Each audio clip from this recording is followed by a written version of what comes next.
Hi guys, welcome back to my channel. Today I want to make a video about the code reader. I got a lot of emails from viewers. They wanted to know a little bit more about that code reader, the Vident Ilink400, where I reset the transmission on our car with. So today I want to go a little bit deeper into it and show you a little bit more about it. The first part I'm going to do here on a table to show you what all comes with it and unbox it. And the second part, we have to go inside the car because, like almost every other code reader, the thing has no batteries built in. So you only get a display when you connect it to the car.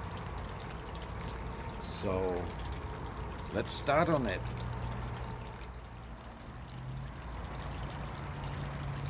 So here it is.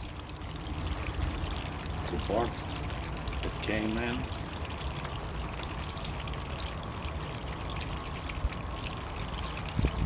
When you open it up, comes in a nice carry case, hard plastic, very nice. When you open it up,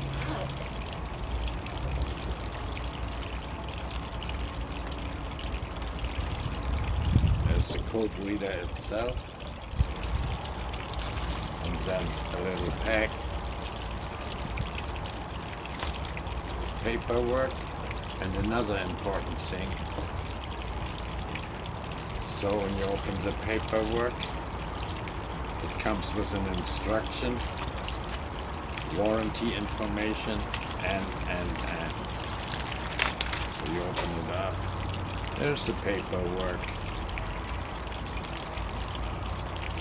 There is a little paper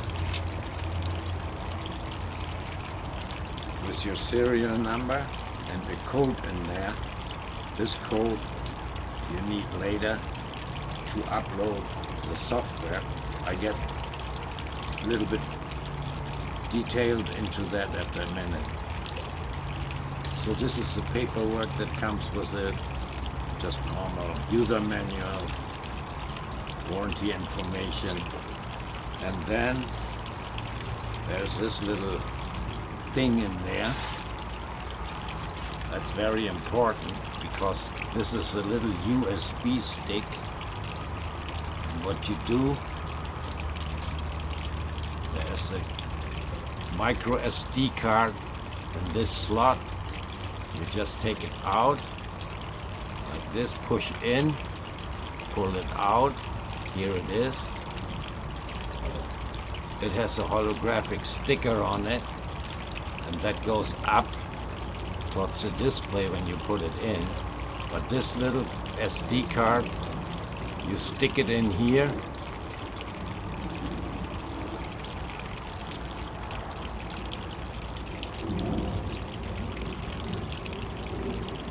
this one, and then you put it in your computer.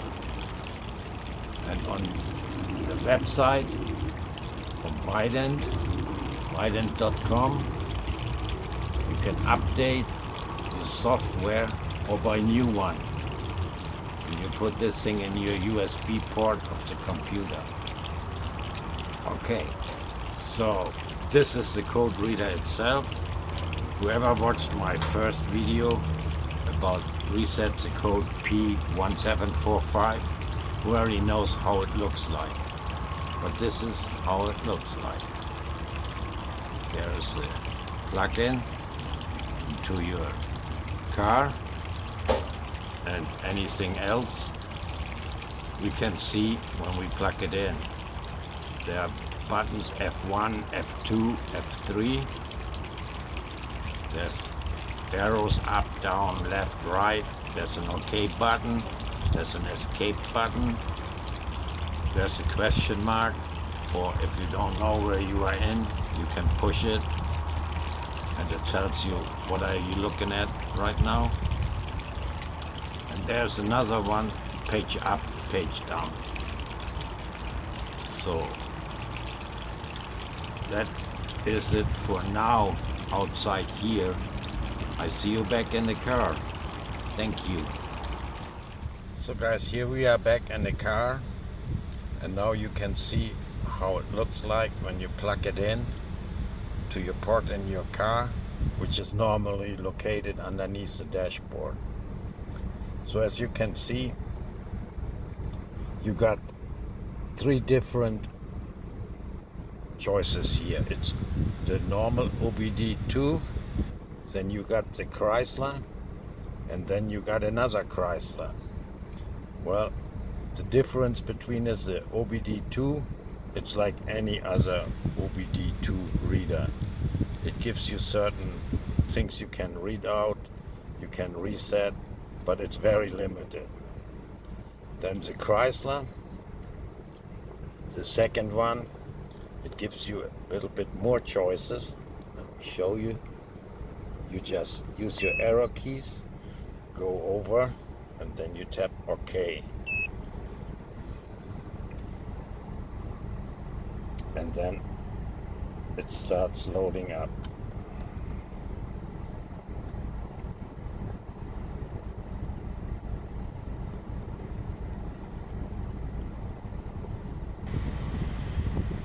The really important part is the third part, the third icon, Chrysler.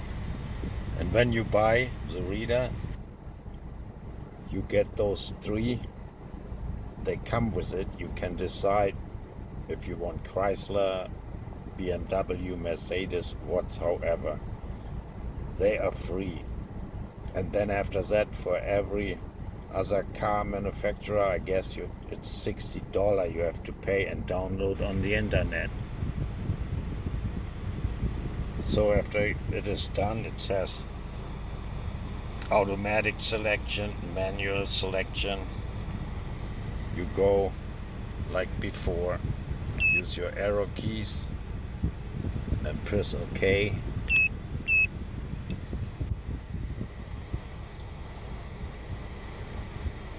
Now comes another part. It looks for your VIN information. It automatically downloads it. If it fails, you have the opportunity to put it in their manual.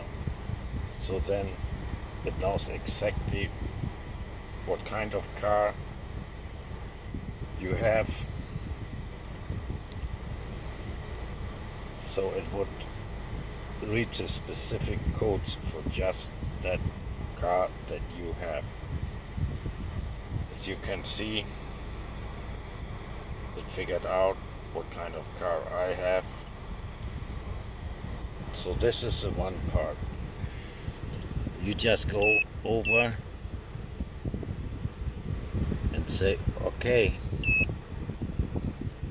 Now you can go auto scan or whatever you want to do with it. But I want to get out of here because that is the first part. Now I want to show you the next part of it.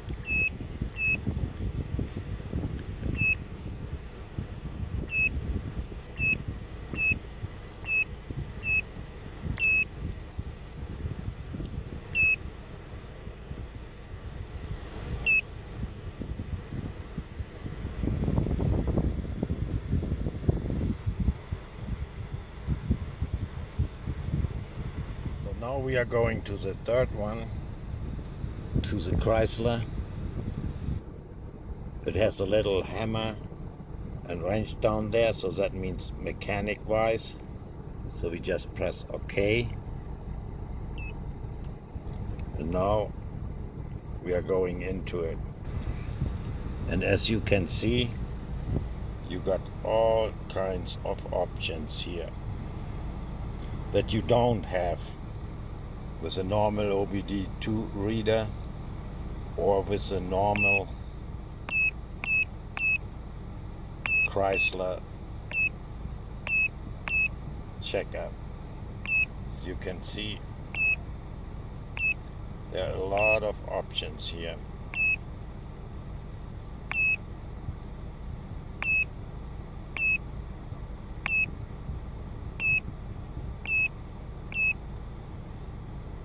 Some of them my car don't even has, so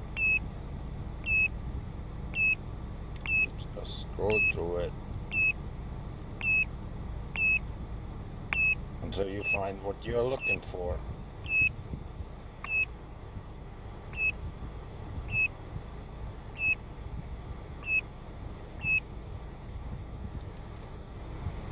So now let me show you what's in the setup option. Setup just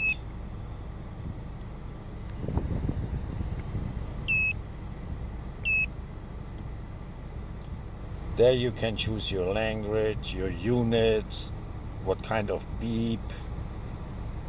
You can make a key test, a screen test, and so on. So this is just for setting up your tester. And then the next one, playback. In playback, there's everything recorded. Every code you find in OBD2, you can later on go back and look at it, see what code it was, so you don't have to remember or take a screenshot or whatever. It's all in there. So again, this is the main screen, and that's pretty much about it. Now I'm gonna go back inside and show you how do you connect to the internet and how you download or update your software. In this case, Chrysler. See you in a minute.